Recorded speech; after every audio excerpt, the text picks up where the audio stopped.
In the depths of a small, isolated town in rural Virginia, a group of close-knit friends embarks on a fateful journey. Jen Shaw, accompanied by her boyfriend Darius, as well as couples Adam and Mila and Gary and Luis, have set their sights on hiking the infamous Appalachian Trail. Little do they know that this seemingly innocent adventure will soon take a terrifying turn. Before their hike begins, the locals, including a man named Nate, issue ominous warnings about straying from the marked trail. Jen's brief encounter with a peculiar woman named Edith and a young mute girl named Ruthie adds an eerie layer to their misgivings. Despite these cautionary signs, the group sets off, undeterred by the foreboding atmosphere. As the hours pass on their trek, tragedy strikes when Gary is tragically crushed by a massive rolling tree trunk, leaving the remaining friends both lost and distraught.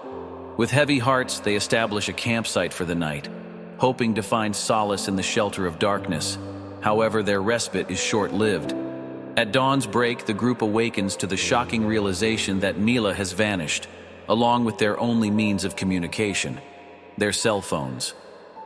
In their search for Mila, they stumble upon a weathered plaque bearing the date 1859, commemorating the formation of a group known as the Foundation.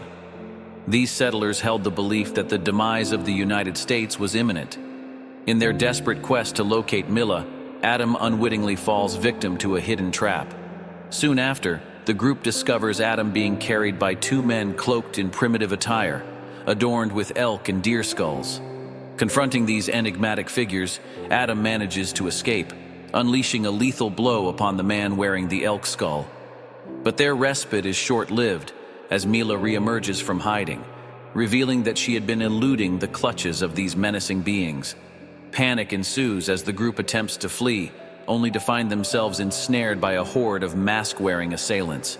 Chasing after Adam, Mila succumbs to a treacherous pit, impaled by sharpened branches, moments before an arrow, shot by one of the masked men, takes her life. The remaining members, Jen, Adam, Darius, and Luis, are captured, their freedom cruelly ripped away.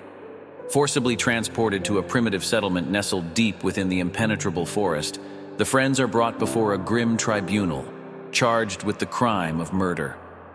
Amidst this ghastly trial, Jen recognizes the presence of Edith and Ruthie, the same individuals she encountered prior to their ill-fated hike.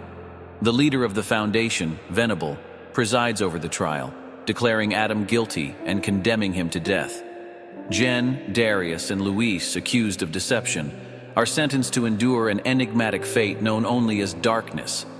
In a macabre act, Venable brutally bludgeons Adam, snuffing out his life. As the horror intensifies, Luis, in a desperate bid for escape, is subjected to a horrific torment. Venable sears his eyes shut with a searing hot knife, leaving him blind.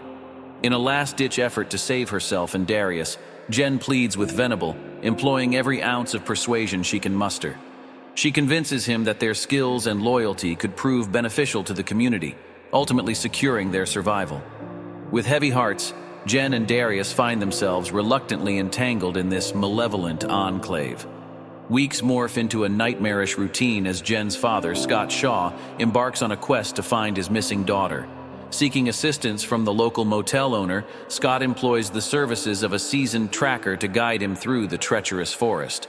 Tragically, both the tracker and his son fall victim to a malicious trap, leaving Scott to face the horrors alone. Unyielding in his resolve, he eventually stumbles upon the enigmatic settlement, but is swiftly surrounded by its inhabitants. Jen, now seemingly brainwashed and bound to Venable in unholy matrimony, betrays her own flesh and blood. She releases an arrow into her father, under the guise of obedience to the cult's twisted rules.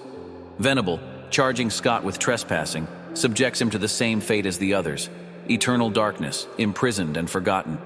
Yet the darkness cannot quell the flickering ember of familial love. In the cover of night, Jen secretly liberates her father, revealing that her arrow was merely a ruse to evade suspicion.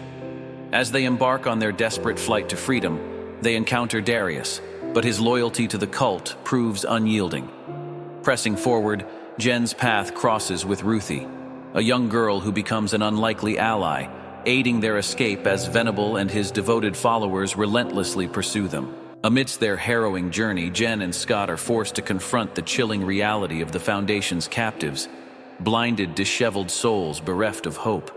Consumed by mercy, Jen reluctantly ends Luisha's anguish with a single decisive gunshot. The darkness descends upon them once more as they battle against their pursuers, leaving a trail of lifeless cultists in their wake.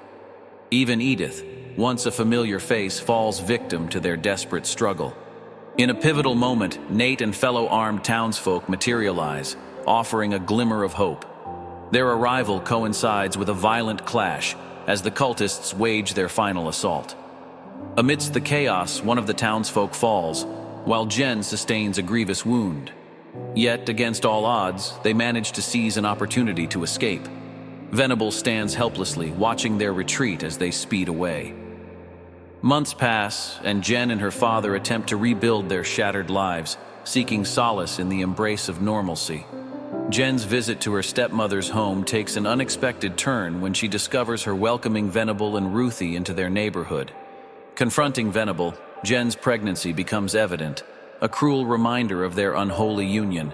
In a daring gambit, she agrees to return to the Foundation, provided that Venable swears to never again interfere with her family. With a heavy heart, Jen, Venable, and Ruthie depart in an RV, accompanied by 3 other devoted cultists.